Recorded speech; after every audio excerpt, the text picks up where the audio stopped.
Good morning, everyone, and welcome back to the channel. Well, I have chosen my second vehicle for the Saturday Night Short Track group build, and it's going to be kind of dual purpose because I am going to do my absolute best to build it straight out of the box. So it's also going to be part of the Assemblers Unite out-of-box group builds too. So in addition to the Camaro serving two group builds, this one's going to kind of do the same thing. And as you guys may recall, it's a challenge for me to do anything out of box anymore. Every time I try, I see something that just begs for that little bit of detail, and I just have to do it. But I'm going to try to discipline myself and do this one straight out of the box. Share with you along the way some of the challenges of doing it and how we're going to rectify those. But I want to share with you today what it is that we're going to be doing, and while stuff's been drying on the Mustang here and there, and I'm working on the display for it too, I've been tinkering with this one as well. So let me share it with you.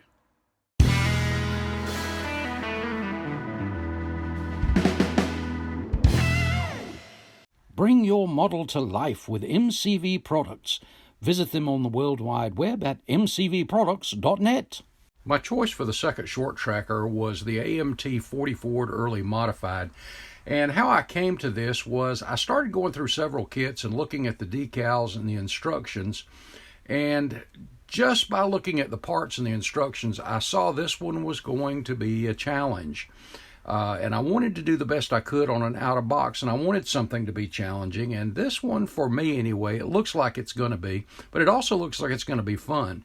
The first thing was the hard plastic multi-piece tires, and I wasn't sure about those, so I went ahead and got those glued and clamped up and let them sit overnight, and they look pretty bad, but that's okay. I got them chucked into the Dremel and sanded down, which doesn't look bad, but I think after they get some primer and some Tamiya rubber black on them, I was going to take the Goodyear lettering off and use decals or one of my stencils, but I thought, you know what, this is out of box. I'm going to leave it alone, and I'm going to hand paint those letters and then tone them down a little bit too. But I think they're going to look okay. Like I said, as you can see here, after they were sanded, I think they look pretty good. Next up was the chrome, and of all of the parts, some had flash on them because these are old molds. But these not only had flash from the chrome, but there was some terrible offset seam lines that had to be sanded. So the first thing was to get everything off of the parts tree, sanded and cleaned up a little bit, and then drop them in the purple pond to strip all the chrome, because we're going to go back and we're going to use all-clad chrome, all-clad polished aluminum, and airframe aluminum. But I think it's going to look pretty good. Then I moved over and started looking over the multi-piece chassis. As you can see here, there's a lot of parts there. The challenge here was, while there wasn't a lot of flash, there were on some of the parts, but there wasn't a lot. But there were some pretty bad seam lines in several pieces where the two parts of the mold go together that weren't exactly even and on set with each other. So those had to be scraped, sanded, and rounded back like a roll bar would be, or a piece of tubing. And after I got that done, I went ahead and laid out the parts for the chassis in the order they needed to go in, took a look at them, and test fit several pieces. And for the most part, everything went together pretty well. There were a few pieces, and I'll be showing you that here in just a minute too, that didn't go together well. But like I said, while things were drying on the Mustang and the display area for it, I've been working on this on and off. But well, let me show you where we are right now. As I stated, I don't think the tires really turned out that bad. I'm just not used to a multi-piece hard plastic tire, but got the wheels kind of rounded and looking pretty good. And those will probably be chrome or polished aluminum, almost a Shokari kind of thing. And like I said, we're going to hand letter the tires. Now the fronts are going to be a little more difficult because the lettering is a lot smaller. But hey, that's the challenge of it. Let's have some fun. But again, I don't think these turned out all that bad at all. Moving to the chassis, she sits nice and level. I just made sure that everything stayed on the workbench nice and level. I think it was just shy of 20 pieces to this chassis. But, you know, for an old mold, I think this really turned out well. There's a few things that were a challenge getting them together and lined up. But I think it was more me than it was the kit. But overall, I think it makes a pretty presentable looking vintage tube chassis. There are a few things that I'm going to have to go back and fix, and I will be sharing that with you later. If you'll notice right here where this big X bar is, let me get up here close. You see there the little gap, and there's one at the bottom, and on the other side there's one down here, and it just doesn't fit very well. Well, we're gonna be fixing those gaps here and there. Surprisingly, that's with all of these pieces, that's the only real ones that there's a major gap that's visible anyway. But yeah, I think it turned out pretty well. I've test fit the radiator in the little grooves here, and everything fits just great. But I think this is gonna look pretty good, and like I said, nice and level. Speaking of that radiator, it's a two-piece item, and as you can see the seam right there, so we'll be sanding all of that down and getting it nice and smooth. And again, for out of box, we want this thing to be as slick as possible. Same thing with the fuel cell. And I love the fact that it's a little offset. That rear axle, the quick change rear end, there's still a little work to do. You see the little seam here, so we'll have to do some more sanding on both sides there. You can see where this centerpiece was originally chrome. We stripped that. And the seat, I've already sanded the injection pin marks off of the back. This is a three-piece seat, but I think once it's painted up, I think it's going to look pretty good. The breather, wow, this thing, you can see it is not round. So I'm going to be drilling a hole in here, and I'm going to get that in the Dremel and just lightly sand till we get a nice rounded look there. Just kind of mocked up the engine with the headers a little bit. You can see where there were some sink marks in there. I've already got some putty in that.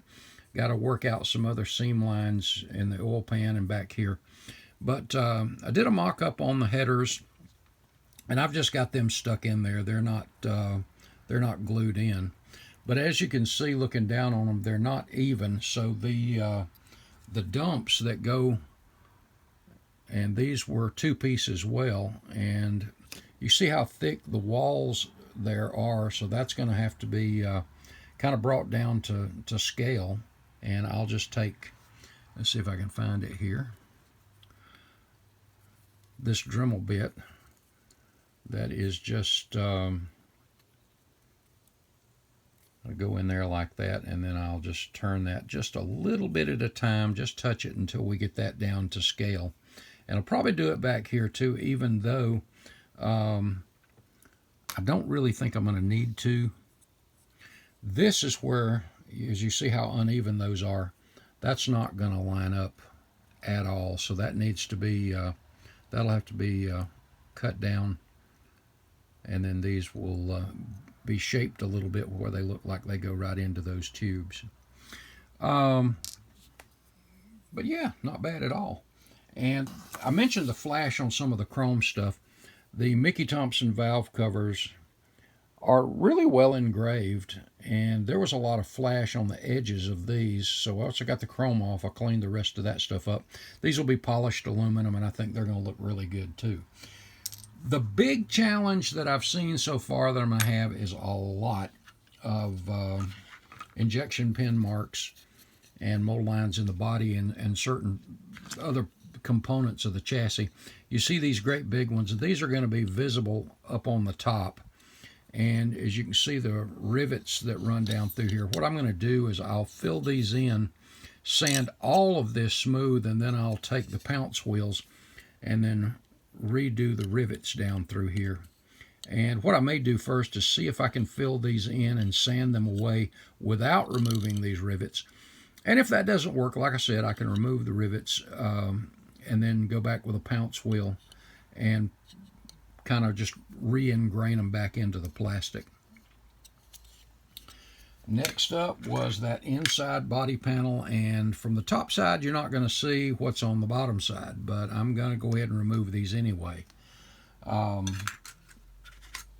Same thing with the body.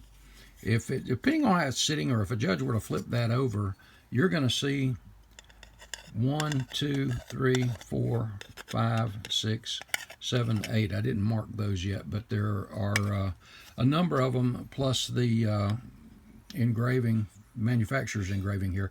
So all of that will be removed as well. And I'm going to set this aside because I'm not finished with this part yet. Under the hood portion, as you can see, there's some flash on the edges that need to be sanded away. But on the bottom side there, you've got 4 that need to be filled in. Same thing with both the side panels. Not that big a deal usually, because some of this, where it's going to be located, you're not going to see. However, I know it's there, so I can't handle that. So that's going to have to go.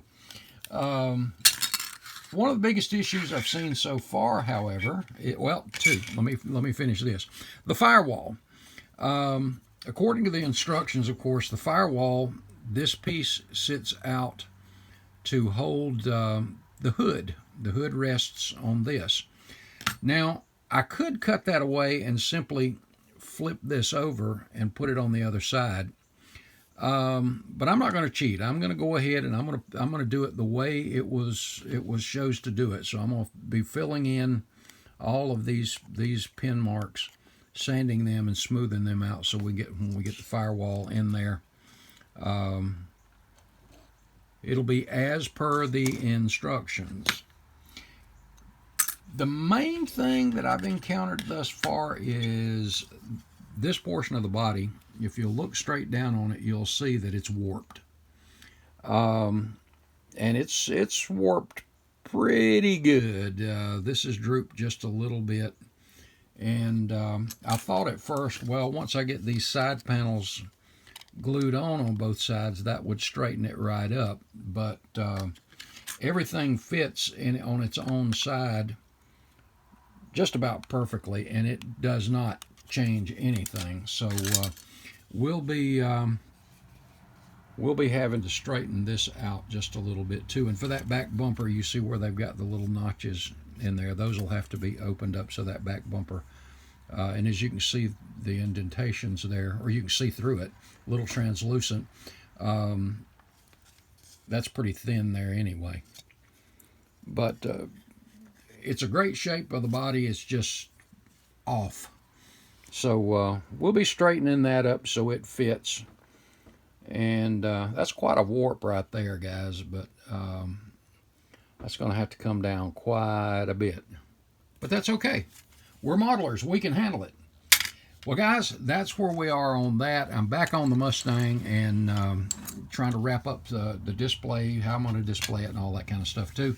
I think this is going to be, so far it's been a really fun kit. It has had its challenges, but like I just showed you, that's part of the fun of it is overcoming some of the challenges sometimes. I have seen some that are really bad, but that's okay. Well, guys, that's it for this one. Hope you enjoyed. Let me know what your thoughts are on this one. And if you built one, shoot me a picture of this 40 Ford, because I have not done one of these before, and I'm looking forward to this one, actually. And I'm going to do my best to keep it out of box. Guys, God bless. I hope you have an awesome week. See you in the next one.